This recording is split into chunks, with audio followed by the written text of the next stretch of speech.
ఆయన అభిమానులు గుళ్లలో, చర్చిలలో, మసీదులలో ప్రార్థనలు చేయడం మొదలుపెట్టారు. అలా పాదయాత్ర 2003 18వ తేదీ నుంచి 23 వరకు ఆగిపోయింది. బూరుగుపూడిలో 5 రోజులు విశ్రాంతి తీసుకున్నారు వైఎస్. విశ్రాంతి తీసుకున్నారు అనడం కన్నా కాలమే ఆ నిర్ణయం తీసుకుంది. ఎందుకంటే జనం అని పలవరించడమే తప్ప తన గురించి చెబితే మాట వినని మనిషి కదా ఈయన.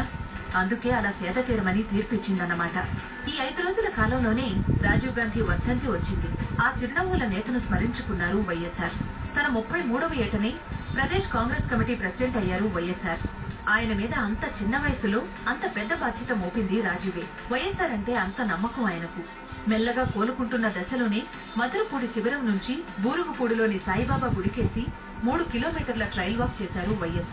మే 23న తండ్రి రాజారెడ్డి 5వ వర్ధంతిని శిబిరంలోనే చేశారు వైఎస్ఆర్. నడక నేర్పిన తండ్రి మధుర స్మృతుల్లో సేద తీరారు.